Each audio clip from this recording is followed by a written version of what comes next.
Kimberly Duffy was 15, she asked God to please make her a novelist. He went a step further, marrying her love of books and history, making her a historical novelist. These last few years of researching and writing and learning, she's discovered that the human experience doesn't change no matter the era or setting. Our pasts are littered with stories of love and brokenness and faith and self-discovery and courage. Kimberly loves exploring timeless struggles and hopes through characters who lived long ago. She welcomes you to join her on this journey. Kimberly, good morning. How are you? Good morning. I'm doing well. How are you? I'm good, thank you.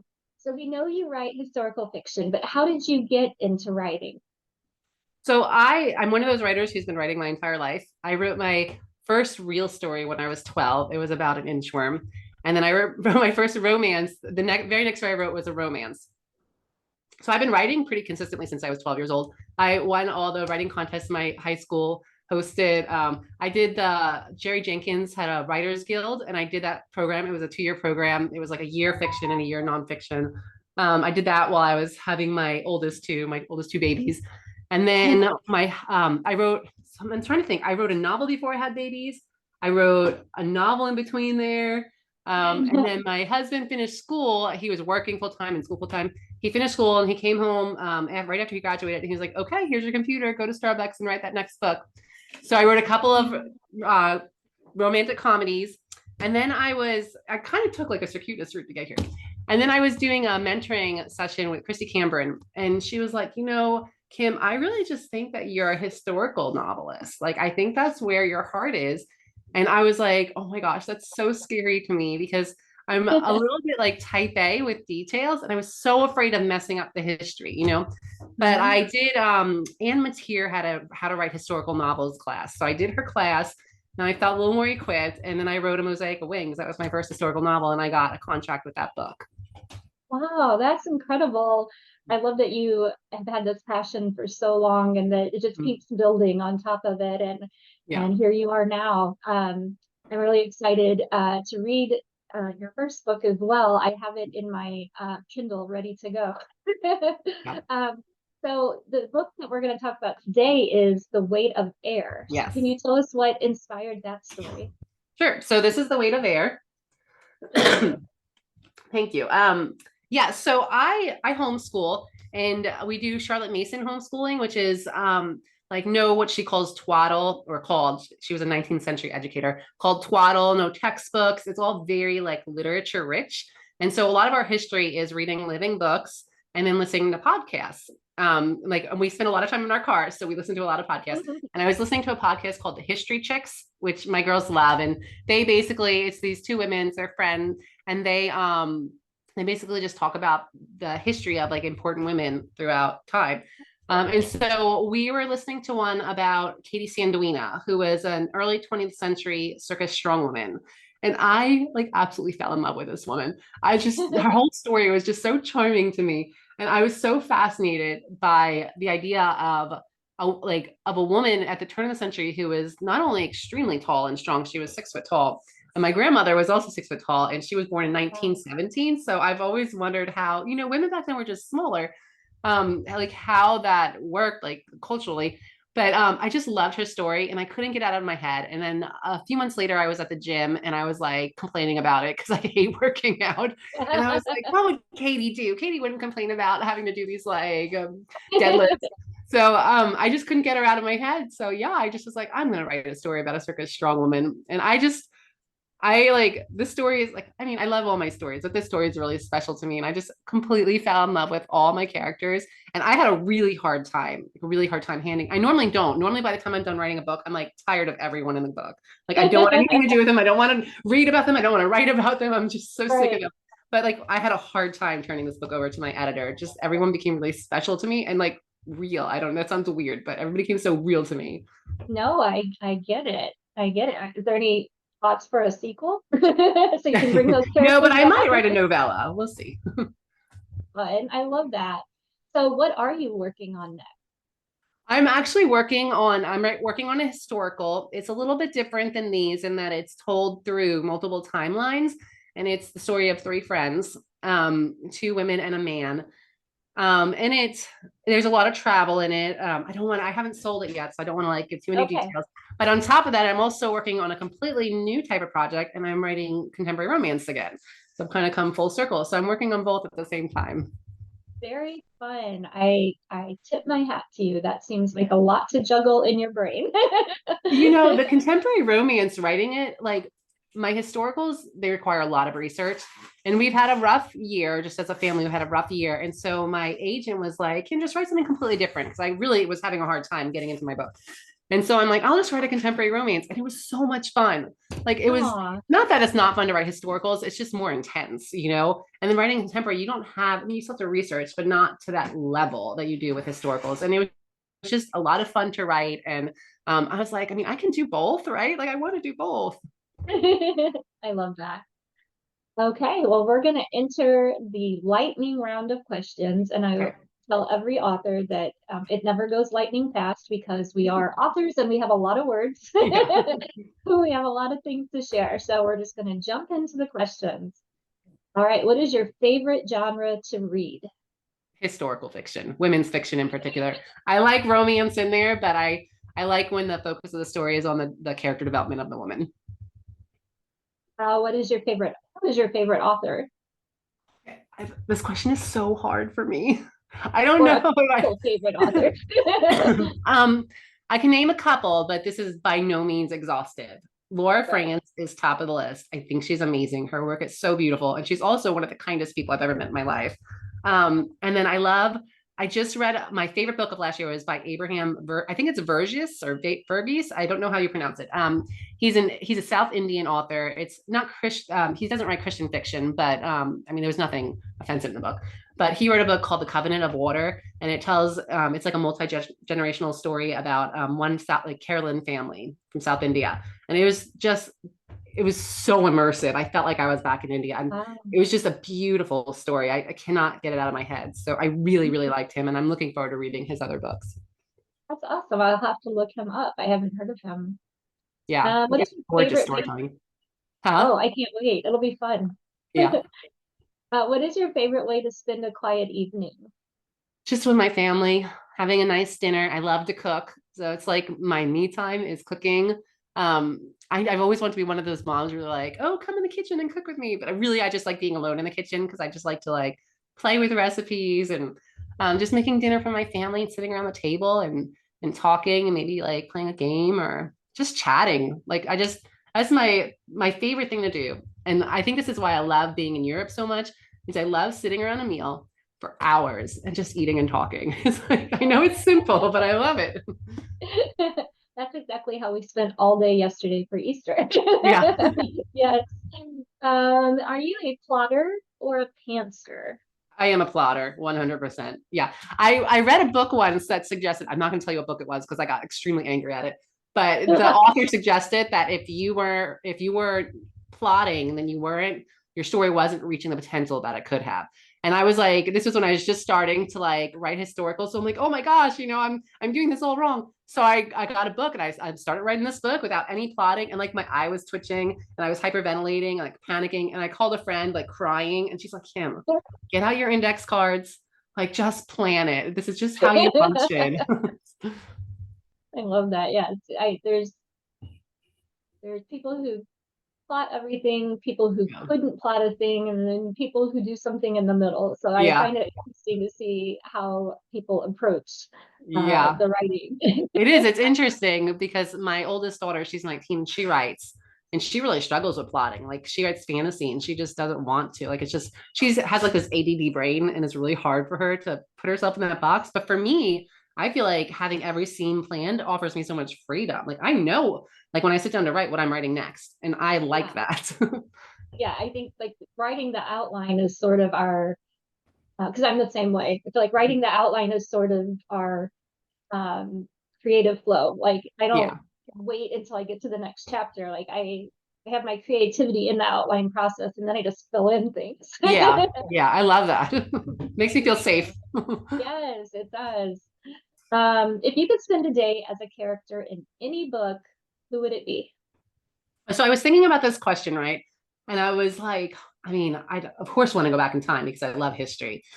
But I was like, I think the best possible answer is I can't even remember what the name of the book was, but I read it about actually read it on my way home from my first conference. So it would have been about, I don't know, 10 years ago. And it was about a woman who is able to go back in time. Um, like at any point she wants like back and forth, back and forth. And I was like, that's what I'd want to do. I want to just, I'd want to be that character for the day. So I can go to lots of different places, like spend like 10 minutes in ancient Rome. And, then before I get fed by like to lions, like come back and then go to medieval Europe. And then like, I would like that. To be able to leave before things get hard or Yeah. dangerous. Right. That would be great. Just to get a little taste of the culture and then hop back in and go somewhere else. Yeah, because I know I wouldn't be able to survive in most No, places in the past. I wouldn't me make neither. it. But for a few minutes, that would be great. Yeah. What was your favorite toy as a child? I had I'm a child of the 80s. I was born the very last days of 79. So I'm still Gen X. I just slid in there. But I had toys and it was called the Love Family. And it was kind of an alternative to Barbie. And there was this big house. My grandma got me the house when I was 5. It was this like huge 3-story dollhouse. And then the little family was the mom, the dad, and then the son and the daughter. And they were just called the Love Family. And I loved those toys. Like, because from the time I was really young, I wanted to be a mom and I wanted to be a wife and I wanted to stay at home and cook and clean and like just, be with my kids and my family. So I love those toys, man. I played with those for years. I love it. I was born in 78, but I don't remember those, so I'm gonna have to look them up. I bet if I find them online, I'll remember them. Yeah, you might. What is one goal you haven't reached yet? Um, I guess I feel so blessed by what I have reached that I was thinking about this and I was having a really hard time. Like everything I wanted to be, like I wanted to do mission work and I wanted to get married. I wanted to have children and I wanted to write and publish books. And so I feel like I guess okay, we set off as a family 18 months ago to travel the world for a year. We'd planned this trip for years. We'd save money. And like 6 or 7 weeks into the trip, my daughter was developed a medical condition. And we had to, I mean, it was like this hectic, it was like back and forth from Albania to Greece a couple of times. It was so hectic, so chaotic, so stressful. We came home because she needed some good medical care. And we're from Cincinnati, so we have a great children's hospital. And yeah, we ended up staying here just because she needed therapy. Excuse me, but I guess that would be it. I want to travel the world with my family for at least a year. I want to resume that trip. That would be a goal that I'm like really working toward. That is awesome. What a great goal. I would love that too. I love traveling. Love it. Yeah, absolutely. Do you prefer coffee or tea? I'm allergic to caffeine, so I don't drink either. Or chocolate. I Okay. can't have either. Yeah, I just drink water and sometimes raw milk. I like this the only 2 things I drink. I know it's so boring. Hey, I don't like water. No matter what I do, I just don't like it. I mean, I drink it occasionally, but I'm the opposite. Like I just can't drink water. I put my water, like this is literally water. People think I'm drinking coffee. It's water. I mean, it matters of what it looks like, what the mug looks like or the cup looks like. Things taste better in cute mugs. Do you like to do anything else crafty or creative? I do. Yeah. I love to refinish furniture, like wood furniture. So every piece of furniture in my house is bought, like, I mean, except for the upholstered stuff, but like everything that's wood is bought secondhand. And then I strip it and I paint it or I stain it.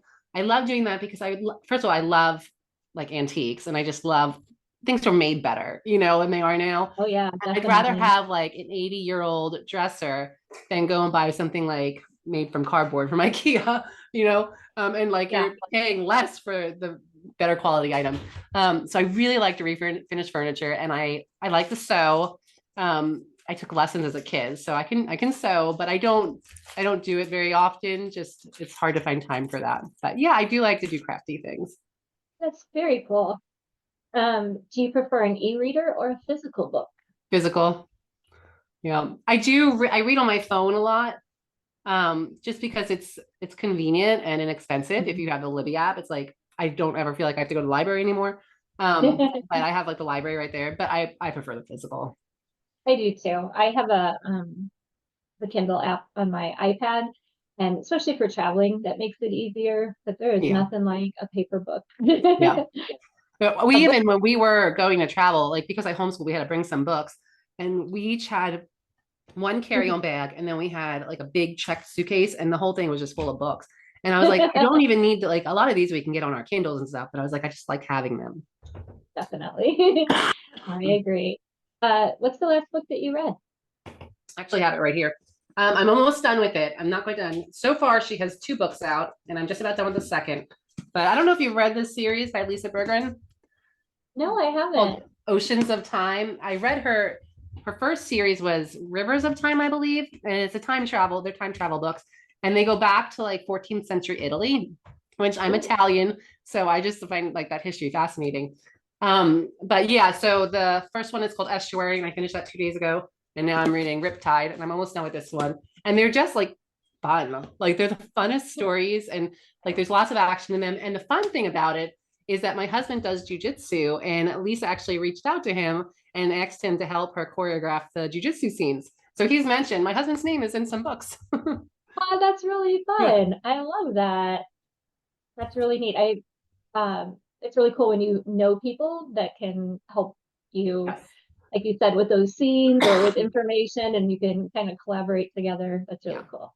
I have a fun I, story. Like my first book, Mosaic of Wings, is about an entomologist, which I'm not, like, math and science were not my strengths in high school. And I don't like bugs like at all. Like they freak me out. And I actually was connected when I was writing that book, I was connected with a man who was an entomologist who specialized in butterflies of Southeast Asia, which is what my character does. And it was just the coolest thing because he was able to lend so much, like, first of all, credibility that I understood what I was doing, which I didn't. But like he was able to help me like with some of the, like, just the scientific kind of plot points, and he helped me like give me ideas for that, and then just the details. And he was so excited about his work. I just love talking to him about it. that's very cool. Do you prefer cooking at home or eating out? And I think I know the answer to this one. um, well, in the States, I prefer cooking at home. I'm a little like type A about my diet. We eat kind of weird. We eat an animal-based diet, so we eat mainly like meat. But and going out is hard to accommodate my kids' allergies. But if we're in any other country in the world, I definitely prefer eating out. I love food. I love like different foods from all over. And I find that for some reason, like especially when we're in Europe, nobody reacts to the dairy or the wheat in Europe. So we can eat that stuff. Oh, what was the first concert you ever attended? Carmen. I went to his concert Yeah, too. I know. And we watch, like, we think like, when you get into your 20s, you're like, oh, Carmen's so cheesy, but man, he put on a good concert. It was a He good did. concert. Yes, his music was amazing and it was just entertaining Yeah, and it was a lot of fun. yeah, it was a lot of fun. What is your dream destination to just go and sit and write? I think if I could go to like a southern French village, like a medium-sized village, and have everything walkable. I could walk to the boulangerie. I could walk to like the produce market. I could like if they had some like ancient Roman ruins, that would be nice where I can go and sit and just stay in like a 17th century stone like cottage with a garden out back and lavender fields. And man, I think I could be really productive living there. I keep That sending my sounds husband and I, we send pictures of like houses for sale in France and Spain and Italy, like every day. Like this is back and forth in Instagram. Like we could live here. We could live here. that's amazing. What is a book that you're excited to read? Um, okay, so I had it in my head and I can't remember what I told myself I was gonna say. Well, I guess right now, like after I'm done with Riptide, I'm going to read Laura France's new book, her newest book. So I guess that one, because I haven't read that and it's been out for a little while. Yeah, And is sorry about that that the beeping. That's my crock pot. okay. Sorry. It's like really obnoxiously loud. No problem. Thought it was in my house, so No, not it's a mine. problem. All right. Well, Kimberly, where can our readers and viewers learn more about you? They can find me on my website. It's kimberlyduffy.com, and they can sign up for a newsletter. I'm really bad about sending out newsletter. I haven't sent one out in forever, like forever. I really need to get on that. But I'm really active on Instagram. So it's author Kimberly Duffy. And that's kind of where I usually engage with readers. And I post stories every day and I really, really love talking to people. So like I love when people engage with my stories. And it's a lot of like cooking and food and homeschooling and clothes, like fashion. And it's just, I don't know, I have fun there on Instagram. I'm on Facebook, like I have an author page, but I just basically feed my Instagram to my Facebook and I don't get as much engagement there. All right, well, it's time to talk about the giveaway. Yeah. So, can you hold up your book again? Yep. All right, so a couple weeks ago, I had another book cover that I collaborated with, and it was similar colors. Okay. And so I saw yours, I was like, yes, because those are like, I love blue. And so those different shades of blue with the gold, I was like, ah, this is amazing. So here are the earrings It's so pretty. and the So matching cool. pendant. So our viewers and readers can enter the giveaway by following you and following me, either on Facebook or on Instagram or both. And I also hang out more on Instagram and feed my Instagram to Facebook. So Yeah. Okay. I have Instagram. That's probably the best place to follow us, but Yeah. follow us on either one. And then we will have a giveaway post up pretty soon. And then all they have to do is click that they like the post and write done. And that's it. And then Wednesday night, we'll pick a winner and then I'll announce it in another video. In past collaborations and giveaways, we've had spammers try to pretend that they're us and tell people they're the winner. Mhm. So now I just announced the winner in a video so that there's no confusion. And so I'm excited to collaborate with you. And you have been so generous that you're going to also donate a book for the Yeah. giveaway. So the winner will get both the book and the jewelry. So Yeah. Kimberly, it was so great talking with you and You getting to know too. you. And I'm so excited to read your book. Thank you. Thank you. Thank you for making that beautiful jewelry. I'm a little bit jealous that I can't win it, but Thank it's so pretty. you. Have a great day. You too.